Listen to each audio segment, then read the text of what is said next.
Today's topic is dietary management of non-cirrhotic person with obesity and fatty liver disease. NFLD is including spectrum of condition characterized by hepatic fat accumulation, including absence of primary causes, including alcohol abuse. NFLD is known to main cause of developing chronic liver disease. It's lead to NASH and cirrhosis and even hepatocellular carcinoma, and it is the main reason for developing liver transplant. Prevalence Prevalence of NFLD and NASH is rising worldwide in parallel with the increase in prevalence of obesity and metabolic comorbid diseases like diabetes, insulin resistance, dyslipidemia, central obesity, and hypertension. As you can see here, there are major number of NFLD patient in the patient who are suffering from diabetes and obesity. There is a more prevalence that near about 70% patients are more likely to develop NFLD. Categories of NFLD. This can be categorized as in two conditions like NFL and NASH.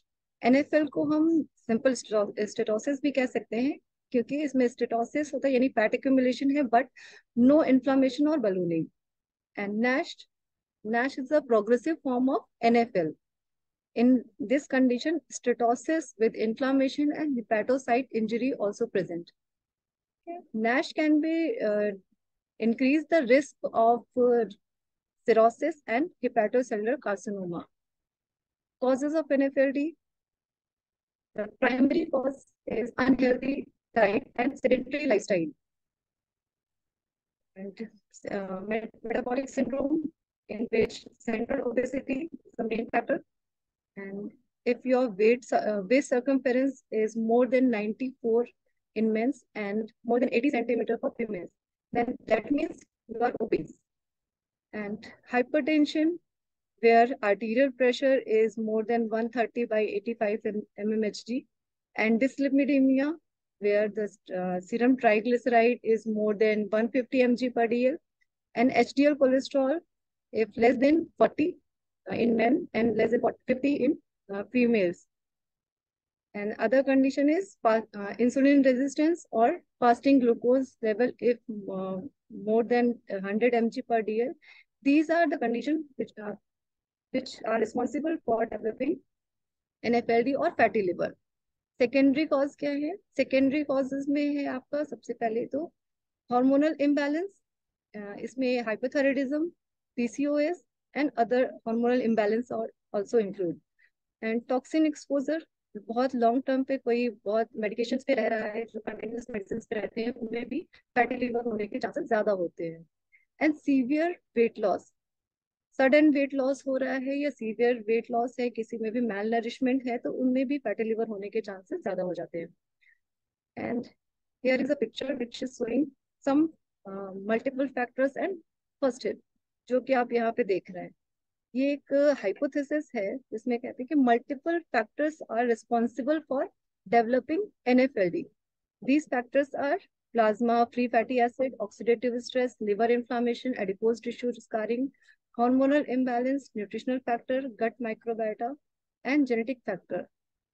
These all factors are responsible for increasing fat accumulation in the liver. And there is also one more factor is there, which is insulin resistance. This is a central cause of increasing fat in liver. When these all factors come together, they increase the risk and severity of liver disease or fatty liver. Symptoms of NFLD: fatigue, pain or discomfort in upper right abdomen, persistent nausea and vomiting, generalized weakness, appetite loss.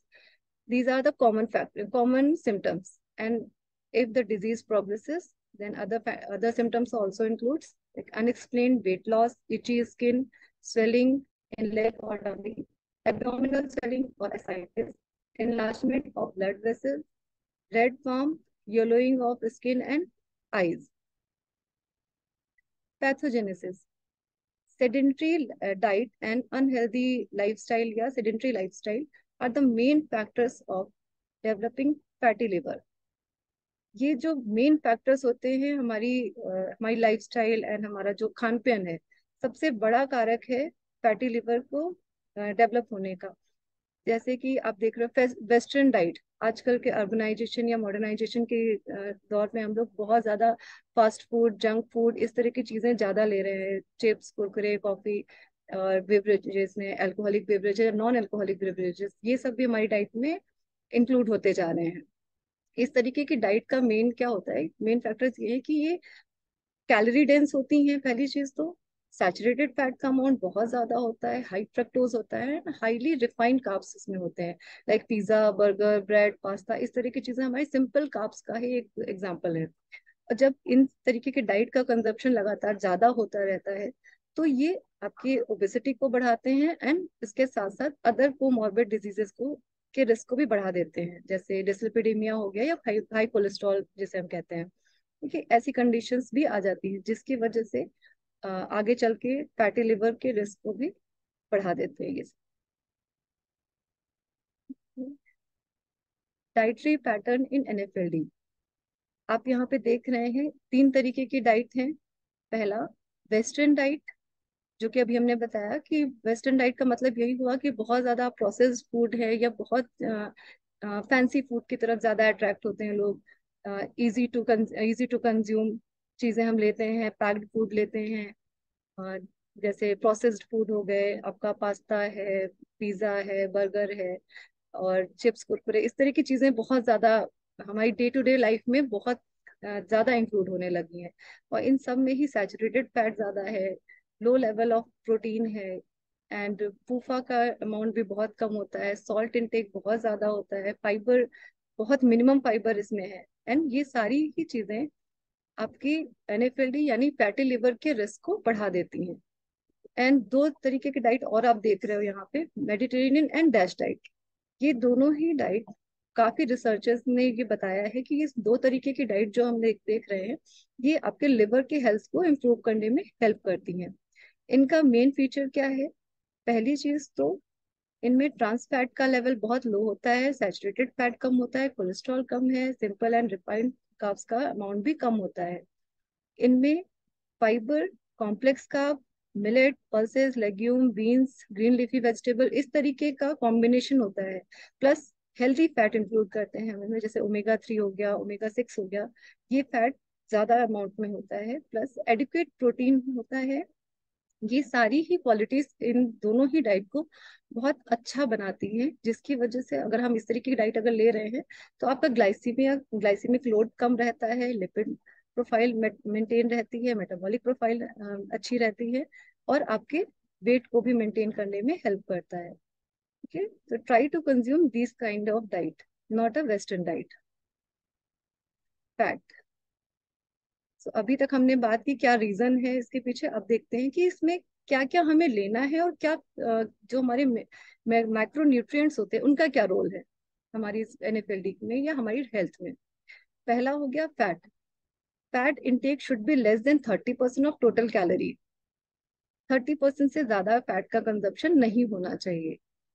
उसमें भी saturated fat का level आपको less than 7% रखना चाहिए। Saturated fat हमारे liver fat को बढ़ाता है, लिवर लाइपोजेनेसिस और increase lipolysis of adipose tissue, and it also increase oxidative stress which leads to progression of NFLD. Trans fat should be less than 1% as it has pro-inflammatory action and also disturb lipid profile. Unsaturated fat, MUFA. MUFA helps to reduce lipolysis, preventing accumulation of fat in the liver.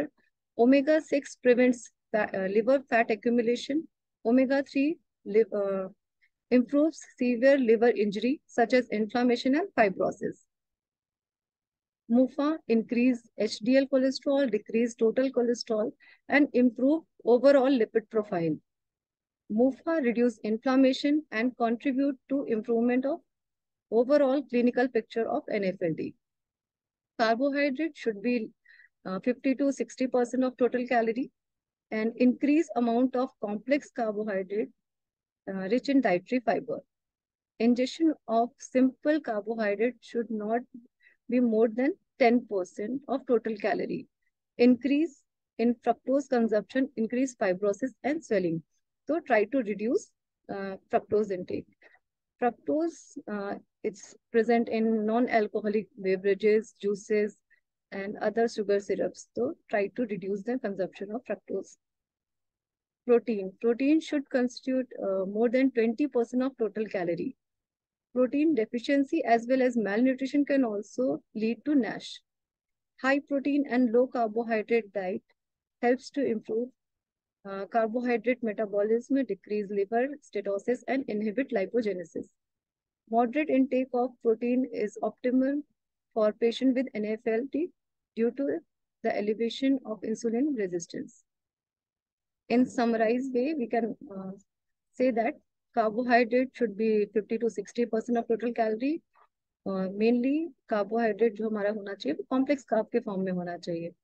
And you should limit the sugar, free sugars less than 10% of total calorie, and it is better to limit the intake of free sugar less than 5%, which is more beneficial. So include fiber in your diet. Soluble and insoluble, both fiber are helpful. And dietary fiber up to 35 to 40 gram per day is recommended, and 25 gram dietary fiber for each 1000 calorie is recommended. Protein should be 20 to 25% of total calorie, and try to include protein from high biological value, and also include some branch chain amino acid in your diet. Fat should be 20 to 30% of total calories. Saturated fat should be less than 10%, and trans fatty acid should be less than 1% of total calorie. Include omega-3 and omega-6 fatty acid in your diet. Protective factor, first is no or little alcohol. Means alcohol आपको बिल्कुल avoid करना चाहिए. ये कहीं भी recommended नहीं है कि आप alcohol ले सकते हैं. In case अगर आपको लेना भी है, occasionally लेते हैं, parties वगैरह में अगर लेते भी हैं, तो please try to limit the alcohol intake, which is recommended 30 grams for male and 20 grams for females. But it's better to avoid coffee drinking and green tea. Coffee and green tea is having a phenolic compound, which is beneficial for liver health. Omega-3 PUFA and fish oil, walnut, salmon, and shellfish are the richest source of omega-3. So try to include in your diet. Mofa, olive oil, nuts, peanut, and peanut butter. You can also include in any form in your diet. Low glycemic food, oats, soya, whole grain. These food are helpful to improve your insulin level, insulin profile. So soya protein and whey protein are good example of proteins. You can also include these in your diet. Dietary fiber like whole grain, leafy vegetables, green vegetables, salad. In any form, you can add fiber in your diet. Antioxidant rich food. Antioxidant helps to reduce oxidative stress. So it is also helpful for your NFLD. So try to include fresh fruits, vegetable, colorful fruits, and nuts, seeds. They are rich in antioxidant, so please include in your diet. Vitamin E, this is recommended that about 800 international unit per day is recommended by the various guidelines, which shows that it reduces hepatic oxidative stress damage, reduce hepatic inflammation, and reduce hepatic fibrosis. Dietary and lifestyle modification या management in NFLD. First is calorie restriction. Creating an energy deficient is the priority with reduction of saturated fat. सबसे पहली चीज तो आपको जितना calorie की need है आप उतना ही कंज्यूम करें, क्योंकि बेसिकली देखा क्या जाता है कि कैलोरी नीड बहुत कम होती है बट कंजप्शन उससे कहीं ज्यादा होता है, जो कि आगे चल के आपके ओबेसिटी को बढ़ाता है. And second is weight reduction. देखा गया है कि लगभग 5% वेट लॉस जो होता है वो स्टेटोसिस को इम्प्रूव करता है, 7% तक का वेट लॉस आपके नैश के हिस्टोलॉजी को इम्प्रूव करता है. 10% weight loss improve fibrosis and regression. And target क्या होना चाहिए हमारा? वेट लॉस टारगेट हमारा यही है कि टोटल जितना कैलोरी कंजप्शन है उसका लगभग 30% कैलोरी कम लेना चाहिए हमें और वेट रिडक्शन। या अदर वर्ड्स में आप ये कह सकते हैं कि लगभग 500 से 1000 कैलोरी पर डे का रिडक्शन आपको जितना टोटल कैलोरी कंजप्शन है उससे करना चाहिए।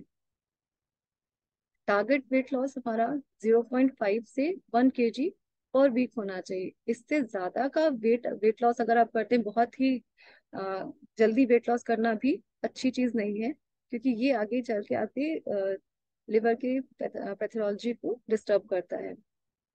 For lean individual energy should be balance with expenditure. In case अगर कोई कहता है कि हम वेट मेरा ज्यादा नहीं है तो मैं वेट क्यों कम करूँ, तो आपको वेट कम नहीं करना है, बट आपका वेट आपको एनर्जी और आपके एक्सपेंडिचर के अकॉर्डिंग लेना चाहिए। आपका कैलोरी कंजप्शन उतना ही हो जितना कि आपकी नीड है, ना कम ना बहुत ज्यादा। Weight loss is advisable for overweight. अगर आपका बीएमआई 25 से 30 kg पर मीटर स्क्वायर है, that means you need to reduce some weight. Rapid and uncontrolled weight loss नहीं होना चाहिए, कि अगर ऐसा होता है कि बहुत जल्दी बहुत तेजी से वेट लॉस करते हैं तो वो आपके एनएफएलडी की कंडीशन को और भी वर्स कर सकता है। रिड्यूस सोडियम, सोडियम इंटेक भी आपका कम होना चाहिए। फाइबर इंटेक मोर देन 25 ग्राम पर डे, अब फाइबर इंटेक आपकी डाइट में होना चाहिए। आप फाइबर को वेजीज के, फ्रूट से, होल ग्रेन, नट्स या सैलेड के फॉर्म में इंक्लूड कर सकते हैं। Fructose intake, avoid fructose containing beverages और food. Alcohol, it is not advisable anywhere, so please try to avoid alcohol intake or reduce it. Coffee drinking, there is no coffee related researches are there, but you can consume 2 to 3 cup per day. Physical activity, diet के साथ साथ physical activity भी बहुत ज्यादा important है। अकेले सिर्फ diet से आप पूरा इम्प्रूवमेंट नहीं कर सकते, तो बेटर है कि आप दोनों चीजों को साथ में लेके चले। डाइट के साथ साथ आपको एक्सरसाइज पे भी बहुत ध्यान देना चाहिए। एरोबिक, दो तरीके की डाइट से हम एक्सरसाइजेस बता रहे हैं, aerobic and resistant exercises. Aerobic exercise for 30 to 60 minutes more than 3 times per week, greater than 50 to 70% of maximum heart rate is recommended for at least 6 weeks, was found to be effective. Aerobic exercises में जैसे आपका brisk walk है, running है, jogging है, swimming है, इस तरीके की एक्टिविटी आप इंक्लूड कर सकते हैं। रेजिस्टेंस एक्सरसाइजेस में 50 to 60% ऑफ मैक्सिमम स्ट्रेंथ और 30 to 60 minute more than 3 times per week is recommended. आप कोई भी रेजिस्टेंट एक्सरसाइज भी आप कर सकते हैं। Moderate to vigorous exercises decrease the risk of fatty liver और improve the resolution of an existing fatty liver, decrease insulin resistance and reduce fat content in in your body. Weight reduction के लिए देखा गया है कि जितना अगर आप एक्सरसाइजेस या फिजिकल वर्कआउट पे ध्यान देते हैं तो आपका वेट बहुत अच्छे से रिड्यूस होता है और आपका वेट मेंटेन करने में भी बहुत हेल्प करता है। अगर आप इनमें से भी कोई एक्सरसाइजेस नहीं कर पा रहे हैं, आप इतना लगता है कि आपके पास इतना टाइम नहीं है, अपनी डेली लाइफ स्टाइल आपकी ऐसी है, सेडेंट्री है, बहुत ज्यादा स्ट्रेसफुल जॉब है, बहुत सिटिंग आवर्स बहुत ज्यादा है, तो कोशिश करिए कि छोटे छोटे स्टेप्स लीजिए। आप जहाँ पे भी वर्क प्लेस में आप लिफ्ट की जगह स्टेयर्स का यूज करिए। आपको कहीं पे जाना है तो आप ट्रांसपोर्टेशन मोड की अगर बहुत कम दूरी के लिए आप जाना चाहते हैं तो पैदल जाना ज्यादा प्रेफर करिए, साइकिलिंग करिए। इस तरीके की चीजें, छोटे छोटे चेंजेस आप अपने लाइफ में ला सकते हैं। ठीक है, घर का क्लीनिंग हो गया आपका, जैसे पेट्स है, पेट्स को आप बाहर वॉक कराने ले जा सकते हैं। इसके अलावा बच्चों के साथ थोड़ा सा टाइम स्पेंड करिए, तो आपको वो भी एक तरीके की एक्सरसाइजेज ही है। इस तरीके के छोटे छोटे इम्प्रूवमेंट आपके लिए बहुत ज्यादा बेनिफिशियल हो सकते हैं। एंड लास्ट में हम ये कहना चाहेंगे कि डाइट और एक्सरसाइज दोनों को ही साथ में लेके चलिए, क्योंकि इनसे क्या होता है, आपकी लाइफस्टाइल इंटरवेंशन का मेन पार्ट आपका यही है।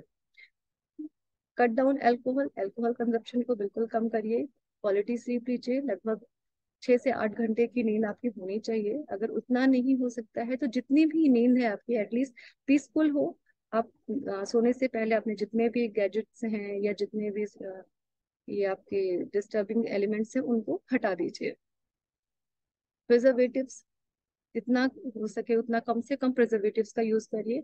नेचुरल फूड कंजप्शन बढ़ाइए अपना। प्रोसेस्ड फूड को कम से कम करिए। स्ट्रेस कम करिए। योगा, मेडिटेशन या अदर हॉबीज अपने अपनी डेली लाइफ में इंक्लूड करिए, ताकि आपका स्ट्रेस लेवल कम हो सके। फाइबर को अच्छे से खाने में इंक्लूड करिए। And maintain hydration. इन सब चीजों के अलावा हाइड्रेशन पे भी आपको बहुत ज्यादा ध्यान देना चाहिए। Lifestyle intervention aim at weight loss and increase activity are essential for all patients. Patients should be encouraged to eat healthy, exercise regularly, active, positive thinking towards life. हमेशा पॉजिटिव रहिए, हेल्दी खाइए और हेल्दी हेल्दी रहिए।